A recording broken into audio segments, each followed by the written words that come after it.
in the late 1980s, one city ruled rock music: Los Angeles, California.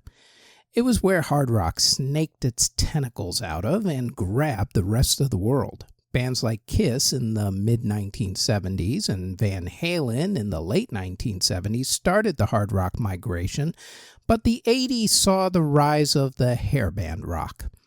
Bon Jovi actually started the Aquanet hairspray revolution in New Jersey, but LA is where the trend took hold. There were bands like Motley Crue, Warrant, Winger, Cinderella, and Rat. Those bands put their own spin on the hairband style and sometimes added makeup. Lots and lots of makeup. They were the pretty boy bands who talked about good times and girls. They played shows at places like the Whiskey A Go-Go and the Troubadour. They lived the rock and roll lifestyle, only prettier. Their music was fun, but not too heavy on meaning. Back then, that was cool. It was the 80s after all. That was the decade of fun, at least for some people. Around that same late 80s time period in the same exact city, a band was quietly making waves who would soon put the first nail in the coffin of the hairband era. Guns N' Roses might have looked like their Hollywood counterparts, but their sound was somehow more raw. While Poison sang about having nothing but a good time, Guns danced with Mr. Brownstone. Slash chainsawed his way through their music with his thrashing guitar riffs, while arguably the rock vocalist with the greatest vocal range ever, Axl Rose, pierced every word with his 5-octave voice. Guns was the rock act that would beat the crap out of you and leave with your girlfriend, and all of her girlfriends.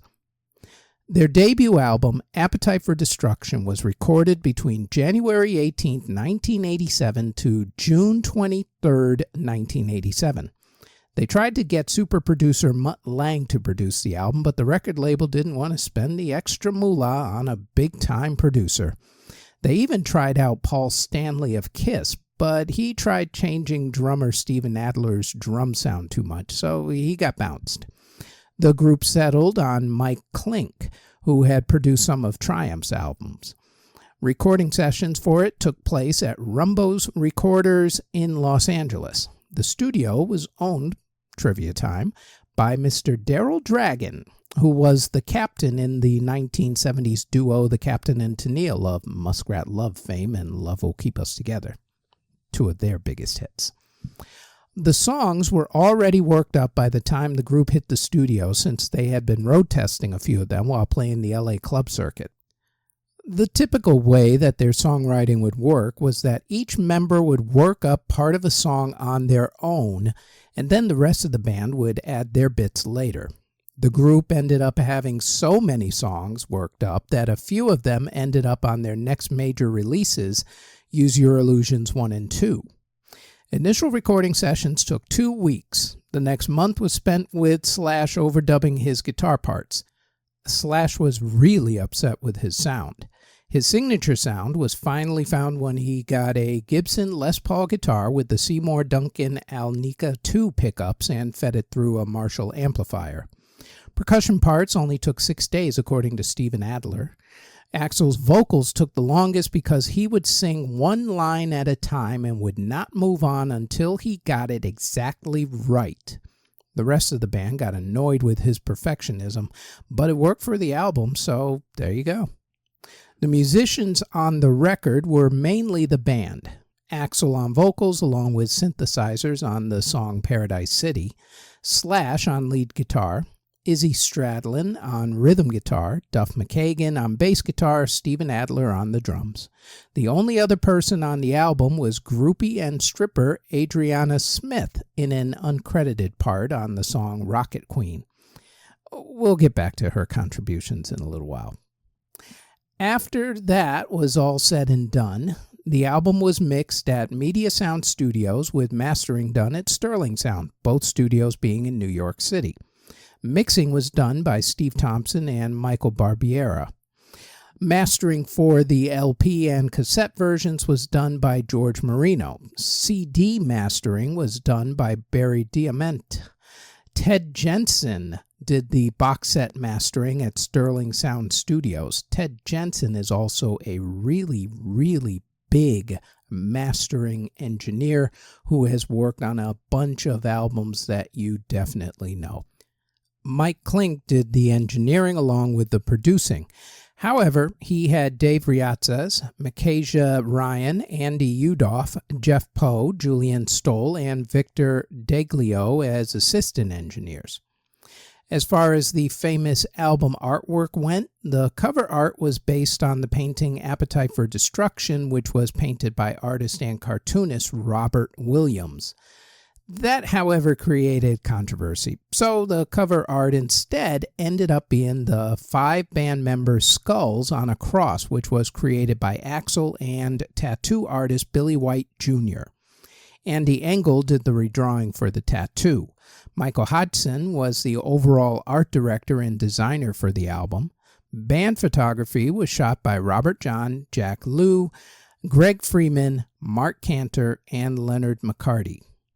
The track listing for the album was Welcome to the Jungle, It's So Easy, Night Train, Out to Get Me, Mr. Brownstone, Paradise City, My Michelle, Sweet Child of Mine, which beat out November Rain for the ballad song on the album. So November Rain was one of the songs that went on the Use Your Illusion albums, and it itself became a huge hit when it got released. Also, the songs You're Crazy, Anything Goes, and the aforementioned Rocket Queen. All the songs were written by Guns N' Roses, with Wes Starkeen helping on It's So Easy and Chris Webber helping on Anything Goes. Okay, now, about Adriana's uncredited part on Rocket Queen. The story goes that Axl wanted female moaning for Rocket Queen, so he took Adriana into the recording studio and they did it in the recording studio. You know, it. Did it. Listen, there's only so much I can get away with on these things without blurting out exactly what the it was. Use your imaginations, kids. It's rock music. There was moaning. Figure it out. Anyway, probably also a bad time to mention that Adriana, along with being a groupie and a stripper, was Steven Adler's on-again, off-again girlfriend at the time. Don't think he and Axl really talked that one through. Anyway, another story is that the moans are actually from a few different women who Axl brought into the studio. Dude was a perfectionist, you know. In any event, that's how they got the moans for that song. So there you go. Appetite for Destruction was released on July 21st, 1987 on Geffen Records without much fanfare and was generally not well liked by the critics. In fact, their second single, Welcome to the Jungle, which many people mistakenly think was their first single released and was released on September 21st, 1987, went absolutely nowhere. Their first single was actually a twofer. It's So Easy and Mr. Brownstone, both released on June 8th, 1987. Those went nowhere as well. But then they started touring, a lot of touring. About a year after their album Appetite for Destruction came out, a video for one of their songs started going up the charts on MTV after being released on June 3rd, 1988. It was a power ballad that wasn't like any other power ballad anybody had heard from one of those sissy pop metal groups.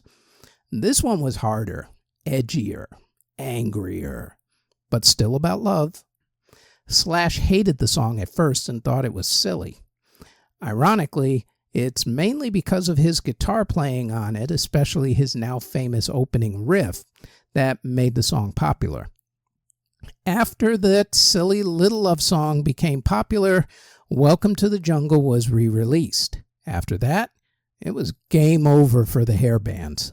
When that silly love song, Sweet Child of Mine, cracked the Billboard Top 40 Singles chart on July 23rd, 1988, it signaled the hearse to be put on standby for the pretty boy hairband era. Paradise City and Night Train were released in 1989, helping to put more nails into the coffin of the hair bands. And then grunge music finished the kill when the 1-2 punch of Nirvana and Pearl Jam burst onto the scene in the very early 1990s. Through hard work and relentless touring, Appetite for Destruction eventually became a worldwide smash hit album. In America, it went to number 1 and sold over 18 million albums, becoming the biggest selling debut album of all time in America. It also eventually won over the critics, ending up at number 62 on Rolling Stone's 500 Greatest Albums of All Time list.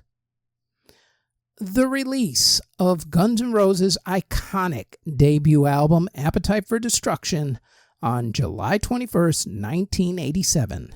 Their silly little song, as they called it, Sweet Child of Mine, cracked the Billboard Top 40 Singles chart and helped to end the hair band era on July 23rd, 1988.